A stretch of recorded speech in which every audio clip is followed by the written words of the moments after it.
You're listening to The Quiet Midnight.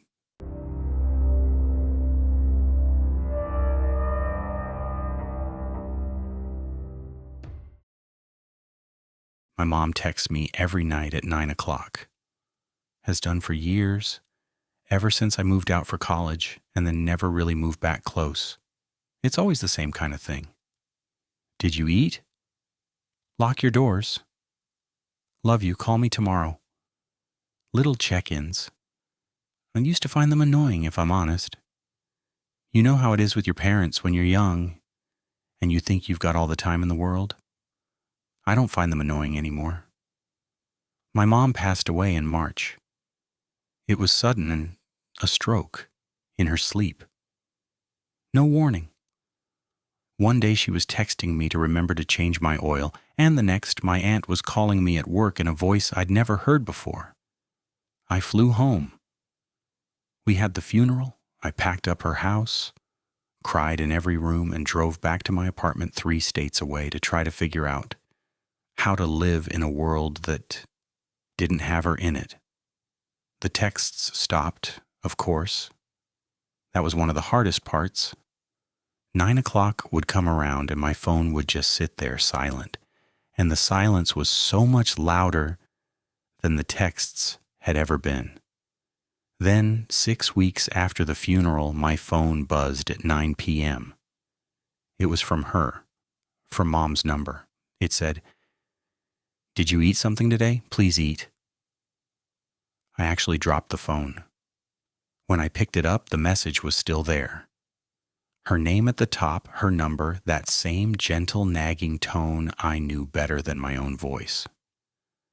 My first thought, once I could think at all, was that someone had her old phone. A stranger, a scammer, someone who'd bought a recycled number.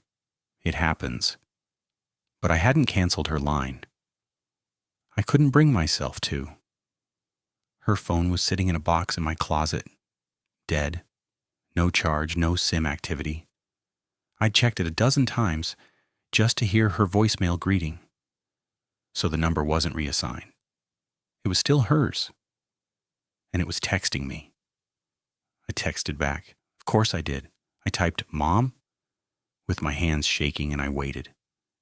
3 dots appeared, the little bubble that means someone is typing. Then, "Get some rest, sweetheart. Big day tomorrow." I didn't have anything big the next day, but I barely slept. And in the morning, my landlord called to say a pipe had burst in the unit above mine, and I'd need to move everything off the floor and deal with insurance. A big, exhausting, all-consuming day. She'd been right. She'd known. I told myself there was an explanation. There's always an explanation. Maybe scheduled texts, maybe some app. I spent hours online looking for the rational version, because the rational version was the only one that let me keep breathing normally. The texts kept coming every night at 9. Wear your coat. It's colder than it looks. Don't trust the man who's going to offer you the deal. It's not real. That second one stopped me cold because 2 days later, a guy at work pitched me on an investment thing, all charm and urgency, and everything in me wanted to say yes until I remembered the text. I said no. I found out a month later it had collapsed and took 3 of my co-workers' savings with it. She was protecting me, even now, especially now. And slowly, over those weeks, the fear turned into something else. Comfort. I started looking forward to 9 o'clock again. I'd make my tea and sit with my phone and wait for her, and there she'd be, every night, watching over me from wherever she was. I stopped questioning it. I didn't want to question it. Grief will make you grateful for anything that feels like getting them back. Then one night the text came early, 8:52, and it said something it had never said before. It said, "I need you to come home tonight. It's important. Don't tell anyone where you're going."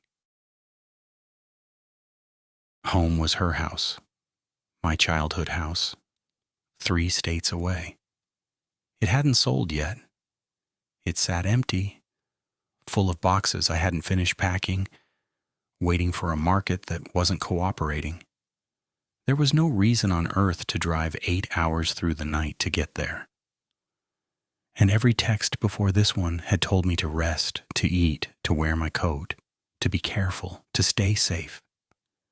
This one was telling me to go somewhere alone in the dark and tell no one. For the first time in weeks, the cold came back into my chest, because that wasn't her. Whatever else those texts had been, they had always sounded like her. Careful, loving, protective. This didn't. This wanted me on an empty road in the middle of the night. This wanted me isolated. I texted back.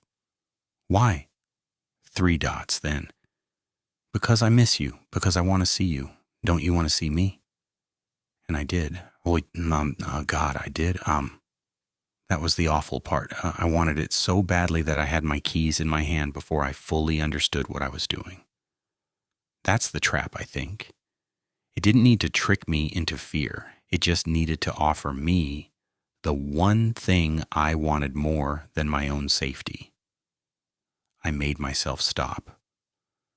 I made myself do the thing I'd been avoiding for 6 weeks. I went to the closet, I got the box, and I took out her phone. Her actual phone. The one that had been dead and SIM-less and silent since March. I don't know why I turned it on. I think I needed to see it stay dark. I needed one thing in the world to still make sense. It powered on, no SIM, no service. Battery somehow at full. And on the screen, a text thread. With my number, all of it. Every message I thought I'd been receiving from her. But on her phone, they weren't received messages. They were drafts being typed right then. As I watched, 3 dots appeared on her dead phone, and a new message assembled itself, letter by letter, with no one holding it. Put that down. Come home. We're waiting for you. We, not I. We. I turned the phone off and I threw it back in the box, and I did not drive anywhere that night. I sat with every light in my apartment on until the sun came up, and at 9 p.m. the next night, when my phone buzzed, I did not look at it. I have not looked at it since, but it still comes. Every night at 9, the buzz. Sometimes twice. Sometimes the 3 dots go on for an hour, typing, deleting, typing. Like something on the other end is getting impatient, getting frustrated, learning that being gentle didn't work, and trying to figure out what will.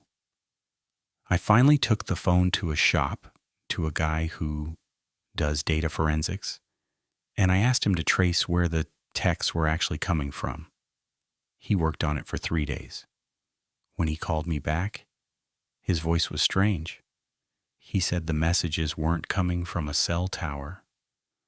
They weren't coming from anywhere on the network at all. As far as his equipment could tell, they weren't coming from outside my phone. They were originating from inside it, from a number that, according to every carrier record, was disconnected the day my mother died. I'm going to change my number. I'm going to get a new phone. I know that's what I should do, but I haven't yet. And I need to be honest with you about why. Because grief is a door. And when you lose someone, you spend every day wishing the door would open, praying for any crack of light, any sign, any voice from the other side. Something learned that about me, something patient. And it has been standing at that door for 6 weeks, wearing my mother's voice, learning exactly what I want to hear. So if someone you've lost ever texts you good night, I know how much you'll want to answer. But look at what they're asking you to do. Because the dead want you to rest and eat and wear your coat and be safe. Only the other thing wants you to come home alone in the dark. This was the quiet midnight. Sleep well, if you can.